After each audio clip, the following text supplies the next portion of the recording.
Survival from cardiac arrest requires quick recognition, rapid response, early defibrillation, and ACLS intervention. Understanding the operation of your Zoll M series before you encounter an emergency situation will enhance your potential to save victims of cardiac arrest. This program will introduce you to the Zoll M series and its features. To fully understand its operation, you should read the operator's guide and your medical control authority's protocol for use. The Zoll M series is designed for use by healthcare providers trained in manual or automated defibrillation. Models include manual defibrillators, advisory models, and semi-automated models with manual override. When using the manual mode, the charging and discharging is fully controlled by the operator. In advisory and semi-automated modes, a sophisticated algorithm determines the need for a defibrillation shock and prompts the operator. All models of the M series have the Zoll Uniform operating system. Manual-only models have a charge button. Advisory and semi-automated models have a charge and or analyze button. The first section of the video, Standard Operating Controls, describes the basic operation of the Zoll M series. All operators should view this section. The monitoring and recording section should also be viewed by all operators. If you use the device for manual defibrillation, view this section. If you intend to use the advisory mode, view this section. To learn how to operate the device for pacing, view the pacing section. All operators should view the batteries and power section. Since many voice and visual prompts are selectable, all messages referred to in this video are the default settings. Different messages may be displayed at the option of your medical authority. Check your M series voice and visual prompts prior to use.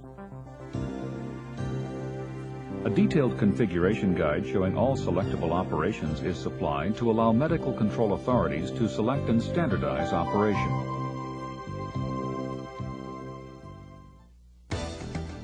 Let's begin by looking at the standard operating controls.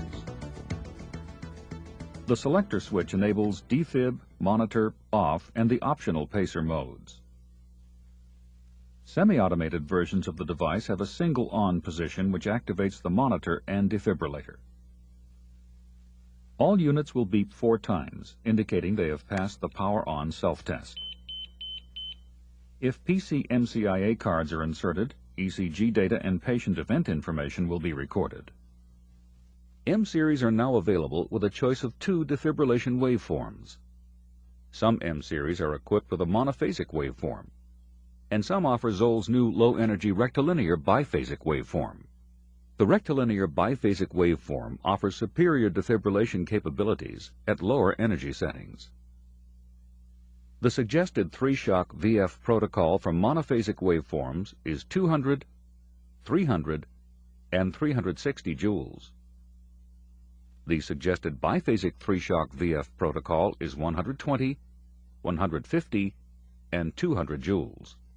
Successive low-energy shocks should remain at 200 joules.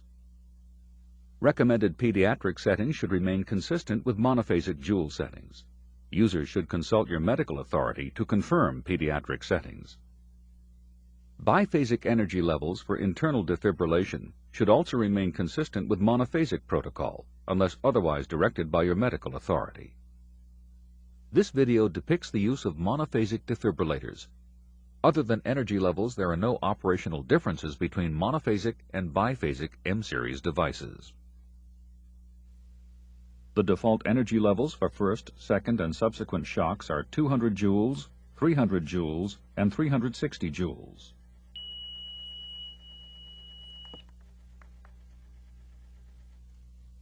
There are 2 arrow buttons for changing the defibrillator energy level. Press and hold the up or down arrow buttons until the desired energy level is indicated on the display. To charge the defibrillator, press the charge button on the front panel, or if using paddles, the charge button on the apex paddle handle. Charging is shown on the display. The charge indicator on the paddle lights up when the defibrillator is charged and ready. When the selected energy level is reached, the message "Ready" appears next to the energy display on the monitor. Each paddle has a shock button. You must press and hold both buttons simultaneously to discharge the defibrillator when using paddles. The front panel also has a shock button that lights up when the defibrillator is charged and ready. Press this button to discharge the defibrillator when using multifunction electrode or MFE pads. The 5 soft keys are used for code marker and other functions depending on the operating mode of the device. Labels for the soft keys appear at the bottom of the display directly above each key to indicate its function when these features are used. The default lead setting, pads or paddles, is selected when the device is turned on in defib or monitor modes, and multifunction electrode pads or paddles are connected to the universal cable. Lead 2 is automatically selected when the unit is turned on in pacer mode.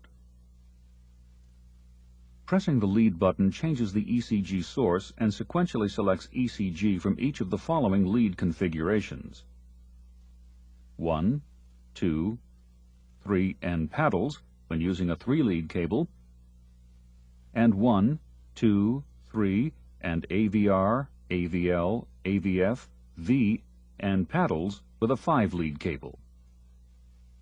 The size button allows you to change the ECG size and sensitivity of the signal. Size options are indicated on the display. The Alarm Suspend button activates or deactivates the heart rate alarm function. A bell symbol appears when the alarms are enabled. When alarms are disabled, the bell symbol has a line crossed through it.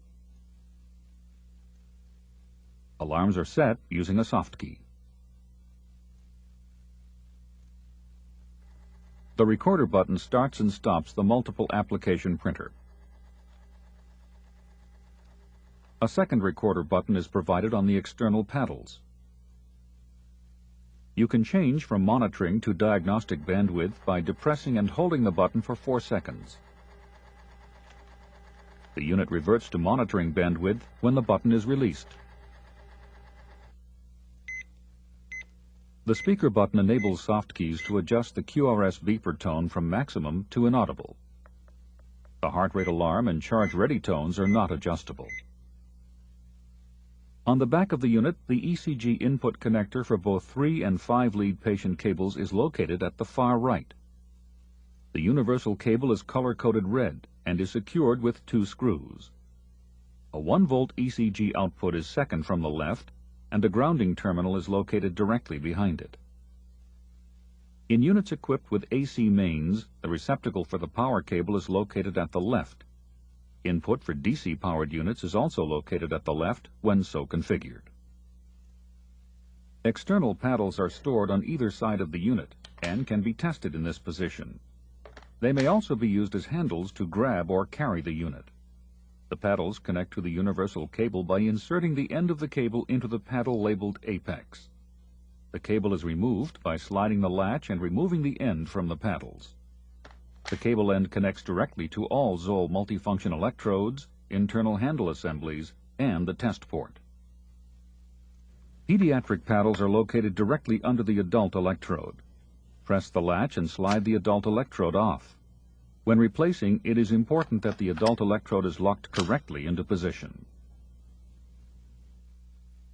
When the M-Series unit is plugged into an AC mains or a DC power source, the charger-on indicators show the status of the battery and charging.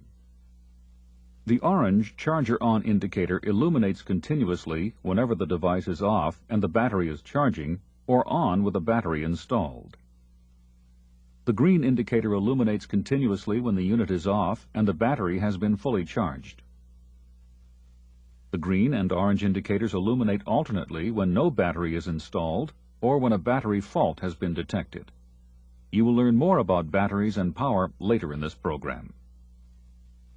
The summary report shows patient ECG data, control settings, date, time, and code marker entries. To print summary information, press the Summary button, then press the corresponding soft key. Press the button again or turn the unit off to stop printing. Reports will be erased when the summary button is pressed and held for approximately 4 seconds or is configurable from 5 to 90 minutes after the unit is turned off. Press down and pull open the paper tray to replace paper. Paper is easily replaced by unfolding one section, grid side up with arrow facing outward, and closing the tray. The optional code marker feature activates the soft keys to record drugs and treatments and timestamps the intervention. Code markers correspond to AHA guidelines and can be configured to meet system protocols. Your operator's guide contains more detail on code marker and summary report features of the M-Series.